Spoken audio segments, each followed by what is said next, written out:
Bienvenue dans le podcast des Franco-Expats, le rendez-vous incontournable des familles expatriées aux quatre coins de la planète. Je suis Audrey, fondatrice des Franco-Expats, professeure de français langue maternelle et langue étrangère, maman d'une famille franco-allemande et expatriée en Allemagne depuis 2010. Ici, on parle de transmission du français et de bilinguisme, mais aussi de maternité, d'enfance et de parentalité à l'étranger, sans filtre ni tabou. Chaque épisode explore la réalité de la vie parentale à l'étranger, entre élever ses enfants et faire vivre sa langue et sa culture loin de ses repères, avec honnêteté, conseils concrets et regards multiples. Toutes les 2 semaines, des parents et des familles nous ouvrent leur cœur et leur quotidien pour partager leurs stratégies, leurs doutes, les échecs et les victoires de leur vie multilingue et multiculturelle. Les intervenants, des experts de l'enfance et parfois les enfants eux-mêmes viennent enrichir la conversation de conseils concrets et de regards uniques. Plongez avec nous dans ces histoires inspirantes, utiles et profondément humaines. Parce que vivre la maternité et la parentalité à l'étranger et élever des enfants bilingues loin de son pays francophone, c'est avant tout une formidable aventure.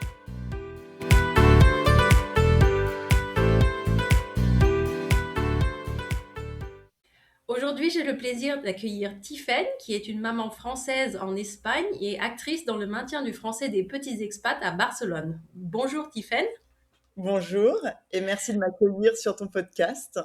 Merci de m'avoir contacté et de ton témoignage qui sera très certainement très intéressant. Pour commencer, est-ce que tu peux te présenter ? Oui, bien sûr. Donc, je m'appelle Tiffaine Linares. Je suis comédienne, clown et conteuse. Et comme tu l'as dit, je suis aussi professeure de flammes à Barcelone et maman de 2 petits-enfants. Alors, est-ce que tu peux nous raconter déjà un peu ton parcours d'expatrié ? Comment tu es arrivée à Barcelone ? Donc, je suis arrivée à Barcelone il y a maintenant 3 ans avec mon petit garçon qui avait 1 an et demi à l'époque, donc qui est né en France. Et puis, j'ai eu ma fille il y a maintenant 2 ans et demi sur Barcelone. Donc, tu peux vraiment en fait même comparer les grossesses et la maternité en France et en Espagne. Ah oui, complètement. Elles sont complètement différentes. C'est 2 expériences, très différentes et même sur la parentalité ensuite. Ce qui est très rigolo, c'est qu'en France, on est très coucounés dans notre maternité. En Espagne, on peut rester 24 heures, après l'accouchement, sans problème et rentrer à la maison. On n'a pas de rééducation du périnée ici. Mhm. Et ce qui est drôle, c'est que dans le rapport après familial, ça s'inverse. C'est-à-dire que j'ai l'impression qu'en Espagne, quand on est maman avec des enfants, les enfants sont mieux vus, mieux intégrés à la société, contrairement à la France où quand j'y retourne de temps en temps, j'ai l'impression d'être en décalage sur ma parentalité en France. Donc c'est très drôle, ce décalage. C'est vrai, hein, c'est fou, hein. Et alors, on va d'abord parler de la grossesse. Qu'est-ce qui t'a le plus plu dans la grossesse en Espagne et en France? Et à l'inverse, qu'est-ce qui t'a le moins plu dans les 2 pays? Alors, ce qui m'a le plus plu en France pour ma grossesse, bah, c'est tout cet accompagnement d'avant-grossesse.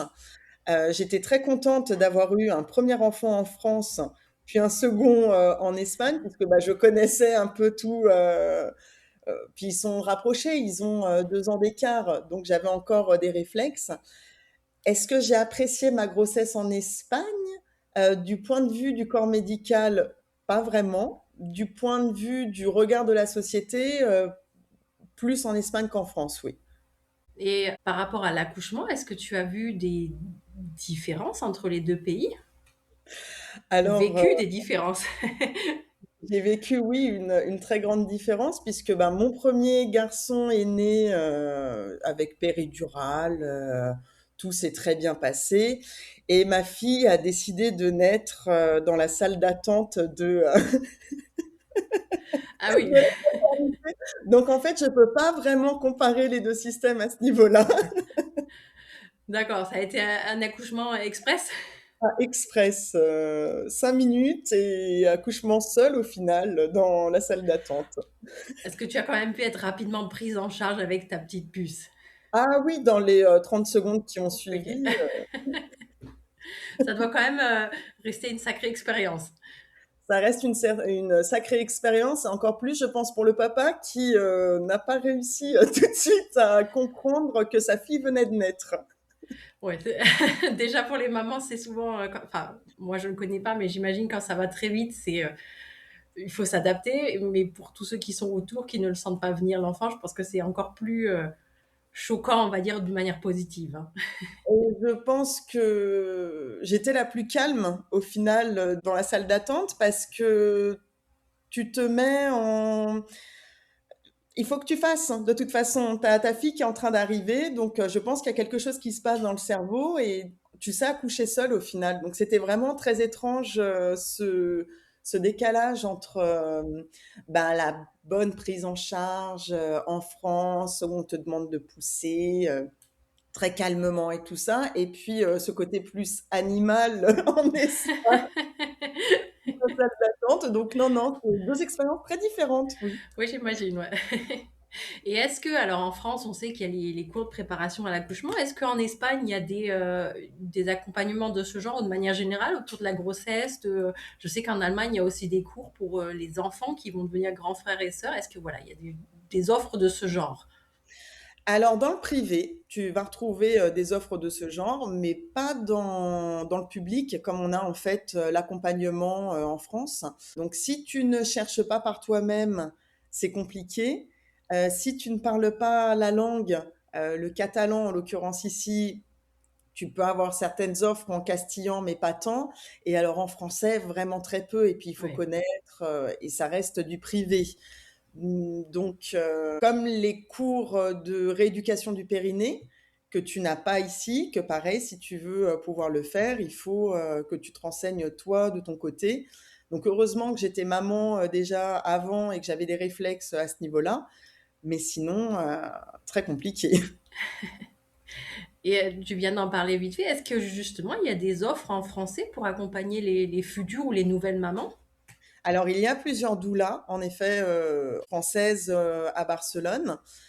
J'en connais deux, trois. Mais il y en a pas tant. Il y a eu pendant un certain temps un café poussette aussi. Je sais pas si tu en as aussi où tu es, toi, des cafés poussettes, puisqu'il me semble que c'est européen même, international peut-être. Mais en ce moment, il n'est plus existant. Donc c'est assez compliqué de trouver des offres maternité en français à Barcelone. Bon, mais il y a toujours ces doulas, donc c'est toujours ça, hein, parce que c'est quand même assez rare. Enfin, moi, je réfléchis en Allemagne, là où je suis, il n'y a personne pour accompagner les futures ou jeunes mamans en français, hein. Ah oui, non. On a cette chance-là de les avoir, hein. C'est très bien. Alors, on va revenir un peu à tes enfants. Est-ce que tu peux nous raconter le parcours bilingue ou même trilingue? Je suppose qu'ils parlent catalan, castillan et français, donc de tes enfants. Alors, mon conjoint est franco-catalan, mais nous, on Mm. parle exclusivement français à la maison. Donc, mon petit garçon est né en France et il est arrivé à la crèche en catalan à 1 an et demi. Il s'est très vite adapté, sans problème. Aujourd'hui, il préfère même parler français que catalan, donc Ah je pense ah. qu'il y a un reste de la toute petite enfance chez lui à ce niveau-là. Et ma fille, elle est née ici, a connu la crèche directement en catalan et ses premiers mots à elle étaient en catalan. Elle a mis beaucoup de temps avant de parler français avec nous. Donc c'était assez rigolo de voir cette différence de langue. Et ce qui était encore plus mignon, c'est de les voir jouer entre eux au début en catalan. Leur langue de jeu était le catalan. Maintenant, ça commence à changer puisque ma fille a 2 ans et demi, donc le français commence à mieux le parler, le grand commence à voir que elle parle français, donc on revient sur du français à la maison. Et donc, comment se passe la transmission du français? Tu dis, ils parlent bien français, donc a priori, ça se passe bien. Oui, parce que nous, on parle exclusivement français à la maison. On lit beaucoup de livres en français, on regarde beaucoup de séries en français, des dessins animés en français, on écoute des podcasts en français. Donc nous, vraiment, le français dans notre quotidien, bah, il est quotidien en fait. Et est-ce que, alors je suppose que ta fille est peut-être un peu petite, est-ce que ton fils, qui a 4 ans, tu as dit, est-ce qu'il fait déjà des activités en français, ou alors une ou plusieurs activités pour justement qu'il ait un contact français en dehors de la maison? Ah bah oui, puisque comme je suis professeur flamme, donc français langue maternelle, il vient avec moi dans ces ateliers-là. Je suppose que c'est dans une association que tu es prof de flamme? Exactement, je suis, prof dans l'association de la langue de Molière et ça fait, 8 ans, je crois, qu'ils existent sur Barcelone et j'ai aussi créé les bébés Molière avec eux pour, les familles avec, des enfants à partir de 2 ans, de 2 à 4 ans, juste avant la rentrée scolaire, en fait, pour qu'il y ait aussi un lien parent-enfant avec le français. C'est chouette. Est-ce que tu peux nous parler, nous expliquer un peu ce que tu fais en tant que prof de flamme ou d'animatrice pour les bébés Molière? Eh bien, j'ai des élèves de 2 ans jusqu'à 12 ans. Donc, ce que je propose est très varié. On a plusieurs, catégories. On a les bébés Molière, les petits Molière, les jouants à lire, les jouants à écrire, les jouons encore et les ne jouons plus. Comme tu l'entends, nous vraiment pour, la pédagogie, c'est, le jeu. On amène le français par le biais du jeu. Pour les bébés Molière, on va être dans l'exploration de la langue, du vocabulaire, de l'histoire et du lien parent-enfant. Et pour les bébés Molière, donc c'est toujours le vocabulaire, bien sûr, mais c'est aussi essayer de créer cette petite bulle de français pour qu'il y ait ces petites amitiés aussi en français, les comptines, les gens en français, la balle aux prisonniers, le facteur n'est pas passé, toutes ces petites choses qui nous tient à cœur, mais de leur faire découvrir ces jeux-là en français. Ils les ont en catalan, mais c'est pas les mêmes chansons, donc ça change un peu. C'est pas la même chose, ouais. C'est vraiment le côté culturel aussi, de remettre les fêtes, la Chandeleur, les œufs de Pâques, tout ça. Donc il y a des similitudes, mais en même temps, c'est ramener cette culture française. On a envie de transmettre ça, qu'ils se sentent aussi puissants par rapport à cette double culture, que ce soit pas un frein pour eux, mais au contraire une richesse. Et dans les groupes suivants, est-ce que tu peux nous dire peut-être vite fait ce qui se fait pour que ceux qui nous écoutent puissent connaître un peu ces cours? Bien sûr, alors si j'en anime quelques-uns de ces ateliers, bah, ça va être l'apprentissage de la lecture par le biais des comptines chez nous. Et puis, pour les plus grands, ben, ça va être, ce qu'on aime le moins, mais ce qu'il faut faire quand même, de la grammaire, de la conjugaison. Mais on essaye, de le faire de façon ludique pour que ça paraisse, être un jeu, que le français ne paraisse pas être si difficile et si compliqué et que ce soit un vrai plaisir, hein. Et oui, c'est important, hein. Et est-ce que vous organisez aussi, je sais pas, des fêtes de manière générale pour les familles ou d'autres manifestations? Alors oui, on a fait, dans le sein de l'association, on a réalisé un documentaire, par exemple, sur, ce qu'est une association flamme.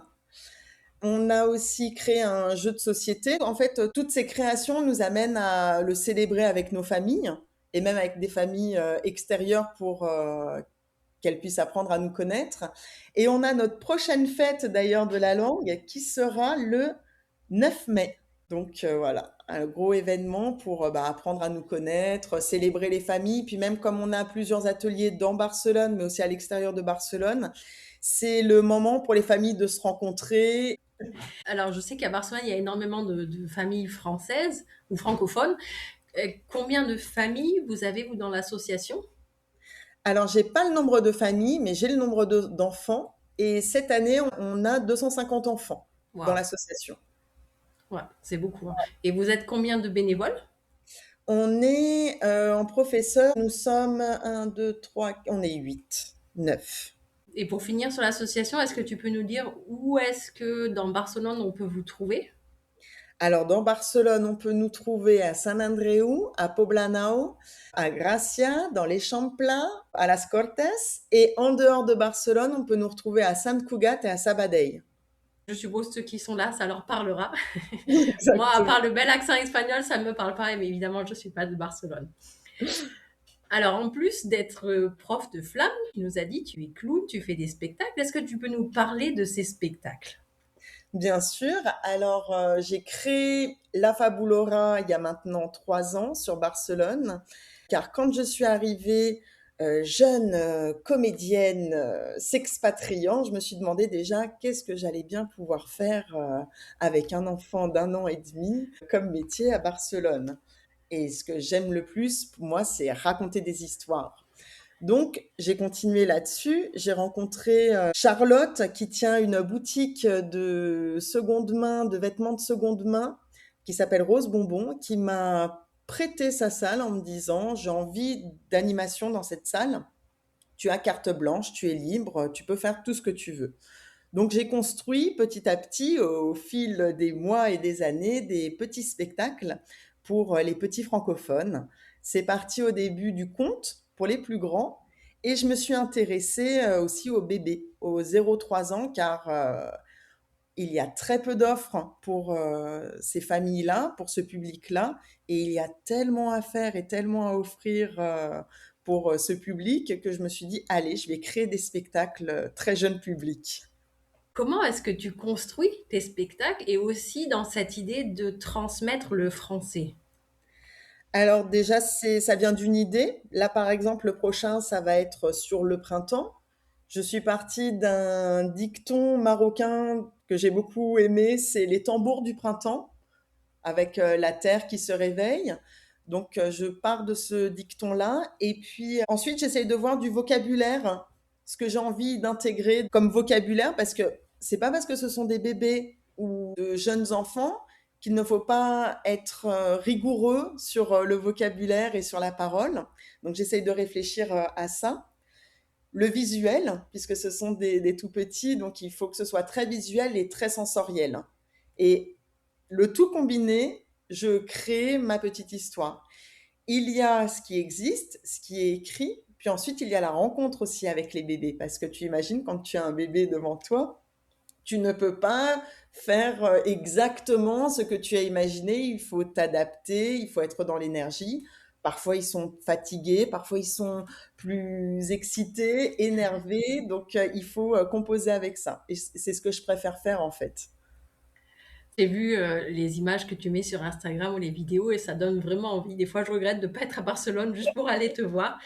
Est-ce que, beh, justement, pour ceux qui n'ont pas la chance d'aller te voir, est-ce que tu pourrais nous décrire un spectacle? Alors, voilà, comment tu es habillée, ce qu'il se passe, et cetera. Alors, ça va être compliqué parce que j'ai plusieurs, spectacles qui sont assez différents, parce que je vais avoir des spectacles qui vont être très visuels, avec très peu de paroles et au contraire des spectacles qui vont être, sans support, où ça va être, presque seulement moi, avec plus de paroles. Mais pour décrire l'ambiance, ce que j'essaye de faire, c'est de créer une petite bulle de poésie dans la vitesse de la ville, offrir vraiment un moment posé aux familles, puisque c'est un spectacle pour les bébés, mais aussi pour les parents ou les grands-parents qui viennent me voir. C'est vraiment ce moment de douceur pour venir se déposer, écouter une histoire, rêver et se laisser embarquer le temps de l'histoire. C'est joliment dit. Est-ce que ces spectacles s'adressent uniquement à des bébés, ou donc des familles qui ont le français à la maison? Ou est-ce qu'il y a aussi des fois des familles qui ne parlent pas en fait français, mais je sais pas, qui aiment la langue ou qui veulent une première exposition à la langue ou quelque chose comme ça? Alors oui, dans le public, il m'est arrivé d'avoir, des bébés qui n'avaient pas du tout le français à la maison parce que la maman parlait un petit peu français parce qu'elle était allée en France et c'est une langue en effet qu'elle aimait bien. Donc, pour, la poésie de la langue, elle emmenait son enfant. Mais comme c'est très visuel, ça s'adapte ou bien, quand je le sais, je peux essayer de m'adapter, faire un peu de multilinguisme pour certains enfants. Donc vraiment, je m'adapte au public qui vient me voir aussi. L'idée, c'est que tout le monde passe un bon moment. Est-ce que tu as une ou peut-être plusieurs anecdotes de tes spectacles, de choses qui se sont passées, qui t'ont marqué? Alors, il y en a une en particulier, une représentation qui m'a marquée. Il devait y avoir à peu près une petite quinzaine d'enfants. Donc déjà, c'est beaucoup. Moi, j'aime bien avoir des petits groupes de 10 enfants pour vraiment être dans le jeu et dans l'interaction directe avec eux. Avec des bébés, donc c'était vraiment la tranche des 0-3 ans. Et pendant 30 minutes, un silence et une qualité d'écoute qui me donne encore la chair de poule aujourd'hui parce que 30 minutes d'enfants de 0-3 ans concentrés dans ce que tu fais, ça m'a vraiment marqué cette expérience. Mais j'ai même envie de dire, c'est bon signe, ça veut dire que t'as vraiment capté leur attention, c'est super ça. Ah oui, oui, oui, le Euh, côté musicienne, hein. Comment tu vois l'évolution de cette activité? Est-ce que tu veux l'élargir ou au contraire rester peut-être comme ça aussi? Je sens que plus les mois passent, plus les spectacles avancent et plus j'ai envie d'être précise dans ce que je propose par rapport à ces spectacles très jeune public, parce que c'est une offre qu'on retrouve pas partout et c'est une exigence qu'on doit avoir aussi par rapport aux familles et par rapport aux enfants. Est-ce que je me sens investie d'une mission pour transmettre le français de la meilleure façon possible dans cette poésie, dans cette bulle-là? J'ai vraiment envie d'évoluer dans le spectacle très jeune public parce qu'il y a énormément de choses à faire. Il y a encore beaucoup de choses qui sont méconnues sur les très jeunes enfants et le rapport du spectacle au cerveau des bébés. Donc ça, c'est vraiment quelque chose qui m'intéresse. On a ouvert d'ailleurs avec des copines qui sont à Montréal, à Paris, un peu à droite, à gauche, un laboratoire de recherche entre nous sur justement le spectacle très jeune public. Pour le moment, c'est embryonnaire. On est au stade de recherche de ce que nous, on constate.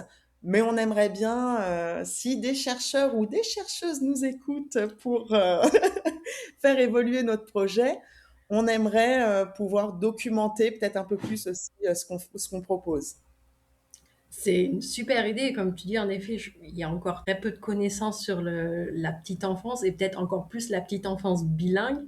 Mm. Du coup, très beau projet et bonne continuation en tout cas pour ce projet, hein. J'ai hâte de connaître la suite. Bah, merci beaucoup. Alors concrètement, si on veut te contacter ou assister à un de tes spectacles, comment on fait? Alors, il faut me chercher sur Instagram. Pour le moment, il n'y a que Instagram. C'est La Fabulora, comme ça se prononce. Donc, Lafabulora. Et puis, m'envoyer un petit message et venir directement. Je mettrai de toute façon dans la description, je mettrai le lien vers ton compte Instagram et comme ça, on pourra aussi directement te trouver. Super. Est-ce que tu as des conseils pour les familles qui transmettent le français, alors de manière générale maintenant? Je dirais, première chose, qu'il faut se faire confiance, ne pas se juger, d'être tout simplement comme on est et d'accompagner comme on a envie d'accompagner. Il n'y a pas de mauvais accompagnement du français. Ça peut être de la lecture, ça peut être du chant, ça peut être juste parler. Il faut, je pense, rester au plus proche de soi et pas essayer de devenir professeur de français et faire confiance à son enfant aussi. Alors j'en profite pour préciser, je n'ai pas demandé les actions locales à Barcelone comme je le fais d'habitude parce qu'il y a un épisode qui est sorti il y a 2 ou 3 semaines qui a déjà toutes ces informations, c'est pour ne pas faire de répétition, mais on a à nouveau une très belle astuce pour assister à autre chose à Barcelone. Voilà, c'était la petite parenthèse. Alors pour finir, est-ce que tu as une ou plusieurs anecdotes du bilinguisme de tes enfants? J'en ai une particulièrement que j'adore plus que tout. C'est mon fils qui, à Noël, nous dit: «Oh, maman, regarde ce que le Père Noël m'a régalé». Parce que régaler, en catalan, c'est regalar, qui veut dire offrir. Et j'adore tellement ce mot régaler. Et un cadeau, c'est vrai que ça se régale en fait. C'est vrai. C'est mignon en effet, c'est un joli jeu de mots involontaire, hein. Est-ce que d'ailleurs tu vois une différence entre ton fils qui a grandi en France, donc qui a vraiment été immergé avec le français quelques années, et ta fille qui n'a pas eu cette immersion? C'est un petit peu tôt, je pense, pour voir la différence avec ma fille, parce qu'elle a 2 ans et demi, Hmm. donc elle est vraiment là dans l'explosion du français. Donc je ne sais pas encore si c'est un trait de caractère de ma fille et un trait de caractère de mon fils, mais ma fille ne fait pas d'effort pour articuler, par exemple. Je ne sais pas si c'est lié, du moins en français, je ne sais pas si c'est lié à l'immersion ou au contraire à son caractère que, comme on la comprend, pourquoi articuler? C'est possible aussi, en effet. Eh ben, écoute, je te dis merci pour tout ce que tu nous as raconté, pour ces spectacles que tu animes qui ont l'air très intéressants. Donc, j'espère que les gens qui nous écoutent iront te voir. Ils pourront nous faire des retours. Ben, merci beaucoup à toi pour ton accueil sur ton podcast.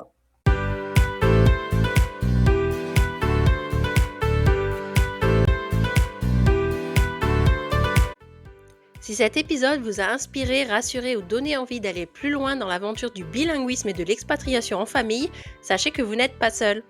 Sur le site des Franco-Expats et sur les réseaux sociaux, vous pouvez retrouver des cours en ligne spécialement conçus pour les enfants expatriés, des ressources pratiques, des témoignages et une communauté active de familles qui jonglent entre langue, culture et fuseaux horaires. Retrouvez tous les épisodes du podcast ainsi que nos contenus dédiés aux familles expatriées sur lesfrancoexpats.com. Pensez à vous abonner, à partager cet épisode autour de vous et à nous laisser un avis. C'est grâce à vous que cette belle aventure continue de grandir. À très vite pour un nouvel épisode et d'ici là, continuons ensemble à faire voyager la langue et la culture francophone aux quatre coins du monde.